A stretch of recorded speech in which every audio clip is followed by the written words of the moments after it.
Assalamualaikum warahmatullahi wabarakatuh. Salam sejahtera untuk kita semua. Nah, hari ini kita kembali memulai perkuliahan dengan materinya persepsi sosial, mengerti dan mengenali orang lain. Nah, materi ini sangat penting untuk kita pelajari karena apa? Kita berusaha untuk memahami orang lain. Nah, langsung saja ke slide awal. Persepsi sosial. Persepsi sosial adalah proses perolehan, penafsiran, pemilihan, dan pengaturan informasi indrawi tentang orang lain. Apa yang diperoleh, ditafsirkan, dipilih, dan diatur adalah informasi indrawi dari lingkungan sosial, serta yang menjadi fokusnya adalah orang lain. Nah, persepsi sosial juga merupakan aktivitas mempersepsikan orang lain dan apa yang membuat mereka dikenali. Melalui persepsi sosial, kita berusaha untuk mencari tahu dan mengerti orang lain. Nah, itu maksud dari persepsi sosial. Persepsi sosial itu merupakan proses yang berlangsung pada diri kita untuk mengetahui dan mengevaluasi orang lain. Dengan proses tersebut, kita membentuk kesan tentang orang lain. Nah, kesan yang kita bentuk didasarkan pada informasi yang tersedia di lingkungan. Nah, jadi makanya yang namanya pesan pertama itu sangat penting. Kesan pertama itu akan mempengaruhi perilaku kalian terhadap orang tersebut. Misalnya, kesan pertama kalian terhadap si A misalnya baik. Oh, orangnya suka membantu. Otomatis apa yang dia lakukan kalian akan beranggapan itu baik semuanya.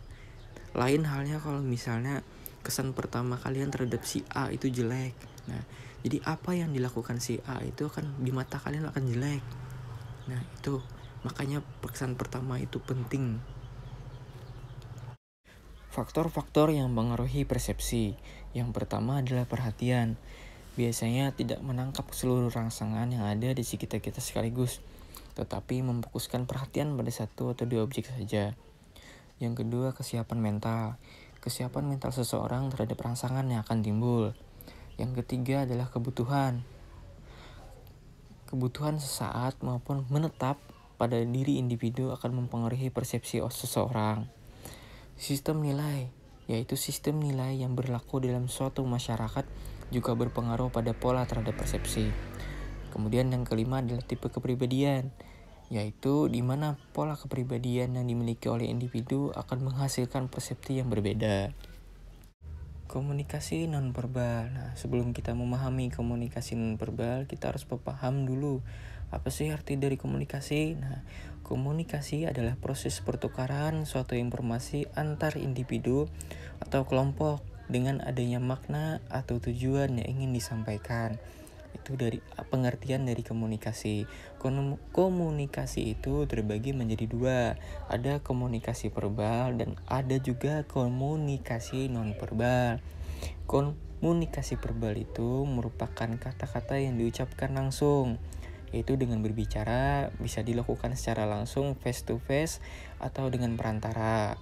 Nah, komunikasi nonverbal. Komunikasi nonverbal itu adalah cara orang berkomunikasi tanpa kata-kata, baik secara sengaja maupun tidak. Aktivitas saling mengenali melalui tingkah laku nonverbal itu disebut komunikasi nonverbal. Nah, itu pengertian dari komunikasi nonverbal. Kemudian tujuan tingkah laku nonverbal. Yang pertama, tingkah laku nonverbal menyediakan informasi tentang perasaan dan niat secara ajak. Nah, maksud dari ajak itu adalah menetap. Nah, tidak berubah-ubah. Nah, contohnya misalnya seperti emosi sedih yang dialami seseorang dapat dikenali dari ekspresi wajahnya, meskipun orang itu menyatakan ia tidak sedang sedih. Nah, ketika kalian bersama teman, kalian lihat dari raut wajahnya, oh cemberut nih, murung. Kalian akan bertanya, kenapa? Ada masalah kah? Nah itu kita bisa melihat dari raut wajahnya salah satunya. Nah, kemudian ini tingkah laku nonverbal dapat digunakan untuk mengatur dan mengelola interaksi. Contohnya itu dalam kegiatan diskusi, ekspresi wajah atau seseorang yang mengangkat tangan dapat menjadi tanda bahwa orang itu hendak ikut berbicara dalam diskusi, sehingga peserta diskusi lainnya dapat memberikan kesempatan kepadanya. Nah, ini tujuannya komunikasi nonverbal. Kemudian tingkah laku nonverbal dapat digunakan untuk mengungkapkan keintiman, misalnya melalui sentuhan, rangkulan, dan tatapan mata. Nah, makanya kata orang ada tatapan mata tuh, mata adalah jendela hati. Jadi dari tatapan mata kita dapat mengetahui sedikit lebihnya lah, mengerti apa sih mau orang lain itu. Nah, tuh. Kemudian tingkah laku nonverbal dapat digunakan untuk menegakkan dominasi atau kendali. Seperti kita kenal dengan ancaman nonverbal, misalnya mata melotot, rahang yang dikutupkan rapat-rapat, dan gerakan-gerakan yang diasosiasikan sebagai tindakan agresif tertentu. Nah, contohnya misalnya orang yang melotot, seperti di sinetron yang jadi penjahat biasanya kan itu melotot matanya ketika dia marah-marah. Nah, itu kan ada intimidasi supaya orang tuh patuh pada dia. Nah, misalnya apa tuh namanya, kepalan tangan, berarti orang ini lagi marah. Nah, itu tuh. Kemudian ada juga tingkah laku nonverbal dapat digunakan untuk memfasilitasi pencapaian tujuan dengan cara menunjuk, memberi tanda pujian dengan mengangkat jempol dan menampilkan senyum sebagai tanda memberi dukungan positif. Nah, contohnya misalnya tuh, nah, ambil akan cara tuh bahasa verbal sebenarnya. Tapi kalau misalnya tidak perlu, supaya bisa ketika dijadikan non verbal itu hanya menunjuk gitu aja. Nah, atau kita mendadah orang, dadah itu kan artinya selamat jalan. Nah, itu salah satunya. Ekspresi wajah sebagai tanda dari emosi orang lain. Nah, melalui ekspresi wajah, kita dapat mengenali dan mengerti emosi orang lain. Nah, penelitian tentang hubungan antara ekspresi wajah dengan emosi menunjukkan bahwa ada 5 emosi dasar yang menjadi jelas diwakili oleh ekspresi wajah. Marah, takut, bahagia, kaget, dan jijik. Nah, ekspresi wajah selain mengungkapkan emosi secara sendiri-sendiri, juga dapat mengungkapkan kombinasi emosi seperti marah bercampur kaget dan sedih bercampur takut. Nah, ini saluran komunikasi non-verbal untuk ekspresi wajah sebagai tanda dari emosi seseorang. Kontak mata sebagai tanda non-verbal. Nah, seperti yang saya jelaskan sebelumnya, itu mata adalah jendela jiwa. Nah, jadi pada pernyataan ini sudah banyak penelitian yang berhubungan dengan kontak mata.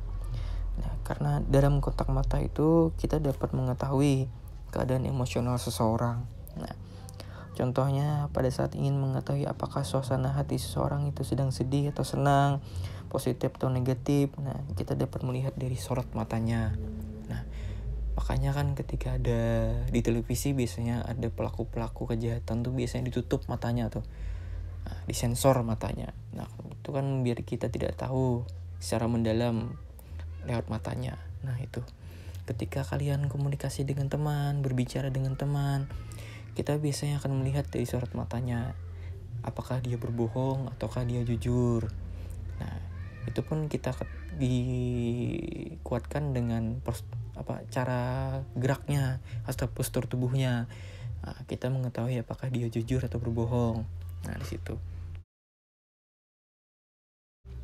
Gerak-gerik, gerak badan, dan postur. Nah, sering kita sebut ini adalah bahasa tubuh atau body language. Nah, mungkin sedikit contohnya ketika kalian misalnya kuliah, duduk di kelas, kalian misalnya gelisah, nah, badan serasa ketika kalian duduk tuh geser sini, geser sana, geser sini, geser sana. Nah, itu kan bahasa tubuh.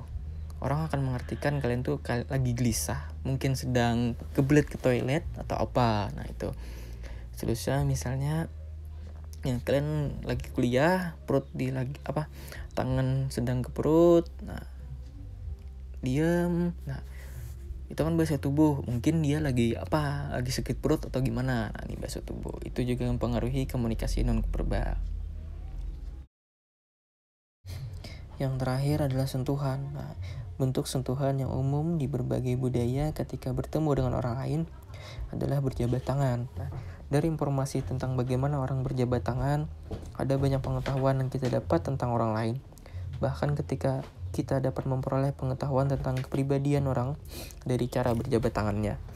Jabat tangan yang mantap merupakan cara yang baik untuk memberikan kesan positif terhadap orang lain. Semakin mantap dan lama jabat tangan yang dilakukan, semakin kuat kesan positif yang dihasilkan. Nah, jadi dari jabat tangan seseorang itu kita dapat memberikan kesan terhadap orang lain. Nah, dan orang lain pun juga dapat memberikan kesan terhadap kita.